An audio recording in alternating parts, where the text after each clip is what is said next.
ನಿಮ್ಮ ಸಂಬಳ 25,000 50,000 ಇದ್ದರೂ ಕೂಡ 1 ಕೋಟಿ ಸಂಪಾದಿಸ್ಬೋದು ಅಂದರೆ ನಂಬ್ತೀರಾ?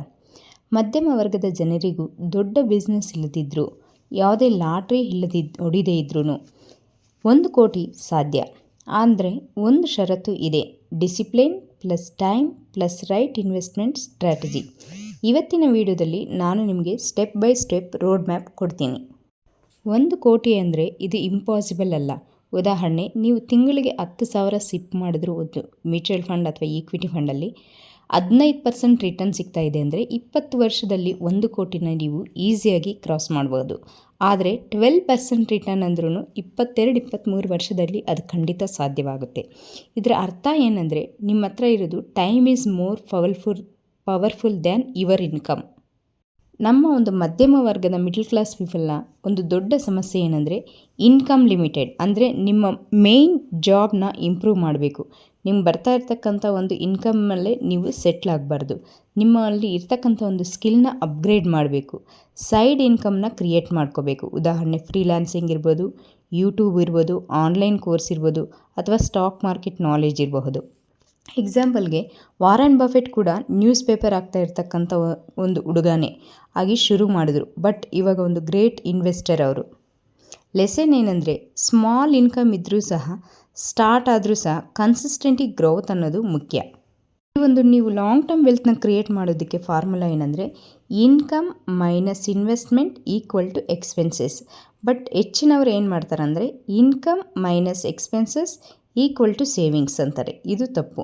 ಕನಿಷ್ಠ ನಿಮ್ಮ ಸ್ಯಾಲ್ರಿನಲ್ಲಿ ನಿಮ್ಮ ಇನ್ಕಮಲ್ಲಿ 20% ಇನ್ವೆಸ್ಟ್ಮೆಂಟ್ ಮಾಡಬೇಕು. 6 ತಿಂಗಳಿಗೆ ಆಗೋಷ್ಟು ಎಮರ್ಜೆನ್ಸಿ ಫಂಡ್ನ ಕ್ರಿಯೇಟ್ ಮಾಡಬೇಕು. ಇದರ ಜೊತೆಗೆ ನಿಮಗೆ health insurance and term insurance ಎರಡೂ ಸಹ ಇರಬೇಕು. ಇನ್ನೊಂದು ಇನ್ವೆಸ್ಟ್ಮೆಂಟ್ ಆಪ್ಷನ್ಸ್ ನೀವು ಯಾವ್ದು ತೊಗೋಬೇಕಂದ್ರೆ ಮ್ಯೂಚುವಲ್ ಫಂಡ್ಸ್ನಲ್ಲಿ ಸಿಪ್ ಮಾಡ್ಬೋದು, ಅಥವಾ PPF ಅಥವಾ ಇಂಡೆಕ್ಸ್ ಫಂಡ್, ಅಥವಾ ಡೈರೆಕ್ಟಾಗಿ ನೀವು ಈಕ್ವಿಟಿ ನಾಲೆಜ್ ಇದ್ದರೆ, ಶೇರ್ ಮಾರ್ಕೆಟ್ ನಾಲೆಜ್ ಇದ್ದರೆ ಈಕ್ವಿಟಿನಲ್ಲೂ ಸಹ ಇನ್ವೆಸ್ಟ್ಮೆಂಟ್ ಮಾಡಬಹುದು. ಇಲ್ಲಿ ನೀವು ಲಾಂಗ್ ಟರ್ಮ್ ವೆಲ್ತ್ನ ಕ್ರಿಯೇಟ್ ಮಾಡಬೇಕಂದ್ರೆ ಕಾಂಪೌಂಡ್ ಇಂಟ್ರೆಸ್ಟ್ ಅಂದರೆ ತಿಳ್ಕೋಬೇಕು. ಕಾಂಪೌಂಡಿಂಗ್ ಅಂದರೆ ಇಂಟ್ರೆಸ್ಟ್ ಮೇಲೆ ಇಂಟ್ರೆಸ್ಟ್ ಸಿಗುತ್ತೆ, ಅಂದರೆ ಬಡ್ಡಿಗೆ ಚಕ್ರಬಡ್ಡಿ ಸಿಗುತ್ತೆ. ಎಕ್ಸಾಂಪಲ್, ನೀವು 10,000 ಮಂತ್ಲಿ ಸಿಪ್ ಮಾಡಿದ್ರೆ ಅಂದ್ಕೊಳ್ಳಿ, 12% ರಿಟರ್ನ್ ಅಂದರೆ 20 ವರ್ಷಕ್ಕೆ ಸುಮಾರು 99 ಲಕ್ಷ ಆಗುತ್ತೆ. 25 ವರ್ಷಕ್ಕೆ 1.6 ಕೋಟಿ ಆಗಿರುತ್ತೆ. ನಿಮ್ಮ ಟೈಮ್ ಡಿಲೇ ಮಾಡಿದಷ್ಟು ನಿಮ್ಮ ಒಂದು ಸಂಪತ್ತನ್ನ ಕ್ರಿಯೇಟ್ ಮಾಡೋದಕ್ಕೆ ನಿಮಗೆ ತುಂಬ ಕಷ್ಟ ಆಗುತ್ತೆ. ಟೈಮ್ ಡಿಲೇ ಮಾಡಿದರೆ ದೊಡ್ಡ ನಷ್ಟ. ಉದಾಹರಣೆ, ಸಚಿನ್ ತೆಂಡೂಲ್ಕರ್ ಅವರು 16ನೇ ವಯಸ್ಸಿನಲ್ಲಿ ಶುರು ಮಾಡಿದ್ರು. Early start is big success. ಇದರಲ್ಲಿ ನೀವೊಂದು 1 crore ಮಾಡೋ ಜರ್ನಿನಲ್ಲಿ ಯಾವ್ಯಾವ ಮಿಸ್ಟೇಕ್ಸ್ನ ಅವಾಯ್ಡ್ ಮಾಡಬೇಕಂದ್ರೆ ನಿಮ್ಮ ಲೈಫ್ ಸ್ಟೈಲ್ನ ಇಂಪ್ರೂವ್ ಮಾಡೋದ್ರಲ್ಲಿ ಲೈಫ್ ಸ್ಟೈಲ್ ಇನ್ಫ್ಲೇಷನ್ನ ನೀವು ಕಡಿಮೆ ಮಾಡಬೇಕು. Credit card and debit card ಲೋನ್ನ ಕಡಿಮೆ ಮಾಡಬೇಕು, ತಗೋಬಾರ್ದು. ಆ್ಯಂಡ್ ಗೆಟ್ ರಿಚ್ ಕ್ವಿಕ್ ಸ್ಕೀಮ್ಸ್ನ ಅವಾಯ್ಡ್ ಮಾಡಬೇಕು. ಅಂದರೆ ಆದಷ್ಟು ಬೇಗ ಒಂದು ರಾತ್ರೋರಾತ್ರಿ ಅಥವಾ 1 ಮಂತಲ್ಲಿ ನಿಮ್ಮ ಅಮೌಂಟ್ನ ಡಬಲ್ ಮಾಡ್ತೀವಿ, ಅಥವಾ ನಿಮಗೆ ಡಬಲ್ ಡಿಜಿಟ್ ಇಂಟ್ರೆಸ್ಟ್ ಕೊಡ್ತೀವಿ, ಈ ರೀತಿ ಎಲ್ಲರೂ ನಂಬಿಸಿದ್ರೆ ಅಥವಾ ಹೆಚ್ಚು ಇಂಟ್ರೆಸ್ಟ್ ಕೊಡ್ತೀವಿ ಅನ್ನೋ ಆಸೆ ತೋರಿಸಿದ್ರೆ ಆ ರೀತಿ ಒಂದು ಆಸ್ಪಾದಗಳಿಗೆ ನೀವು ದೂರ ಇರಬೇಕು. ಆ ರೀತಿ ನಂಬಿ ನಿಮ್ಮ ಒಂದು ಕ್ಯಾಪಿಟಲ್ನ ಲೂಸ್ ಮಾಡ್ಕೋಬಾರ್ದು. ಮತ್ತು ಟ್ರೇಡಿಂಗ್ ಅಡಿಕ್ಷನ್, ಇಂಟ್ರಾಡೇ ಟ್ರೇಡಿಂಗ್ ತುಂಬಾ ರಿಸ್ಕ್ ಇರುತ್ತೆ. ಈ ಟ್ರೇಡಿಂಗ್ ಅಡಿಕ್ಷನಿಂದ ನೀವು ಯಾವುದೇ ರೀತಿ ವೆಲ್ತ್ನ ಕ್ರಿಯೇಟ್ ಮಾಡೋದಕ್ಕೆ ಆಗೋದಿಲ್ಲ. ಉದಾಹರಣೆಗೆ ರಾಕೇಶ್ ಜುಂಜುನ್ವಾಲಾ ಅಂತವರು ಕೂಡ ಅವರ ವಿಷನ್ ಲಾಂಗ್ ಟರ್ಮ್ ಆಗಿತ್ತು, ಲಾಂಗ್ ಟರ್ಮ್ ಗೋಲ್ ಆಗಿತ್ತು ಅವ್ರದ್ದು. ಲಾಂಗ್ ಟರ್ಮ್ ವೆಲ್ತ್ನ ಕ್ರಿಯೇಟ್ ಮಾಡೋದು ಅವರ ಒಂದು ಥೀಮ್ ಆಗಿತ್ತು. ಅವರು ಪೇಷನ್ಸ್ ಮೇಲೆ ಗಮನ ಇಟ್ಟರು.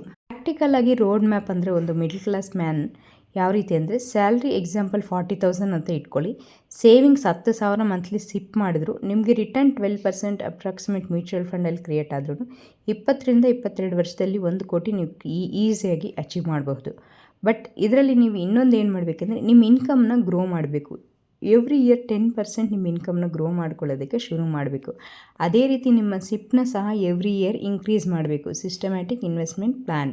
ಆ್ಯಂಡ್ ನಿಮ್ಗೆ ಯಾವುದೇ ರೀತಿ ಬೋನಸ್ ಅಥವಾ ಗಿಫ್ಟಾಗಿ ಯಾವುದೇ ಅಮೌಂಟ್ ಬಂದರೂ ಸಹ ಅದನ್ನು ನೀವು ವೇಸ್ಟಾಗಿ ಖರ್ಚು ಮಾಡಿ ನೀವು ಇನ್ವೆಸ್ಟ್ಮೆಂಟ್ ಮಾಡೋದಕ್ಕೆ ಶುರು ಮಾಡಬೇಕು.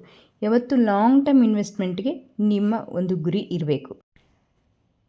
ನಿಮಗೆ 1 ಕೋಟಿ ಓವರ್ನೈಟ್ ಬರೋದಕ್ಕೆ ಸಾಧ್ಯ ಇಲ್ಲ, ಆದರೆ ಡಿಸಿಪ್ಲೈನಿಂದ ಇದ್ದರೆ ಒಂದು ಮಿಡಲ್ ಕ್ಲಾಸ್ ವ್ಯಕ್ತಿ ಕೂಡ 100% ಆಗಿ ಪಾಸಿಬಲ್ ಆಗುತ್ತೆ 1 ಕೋಟಿನ ಅಚೀವ್ ಮಾಡ್ಬೋದು.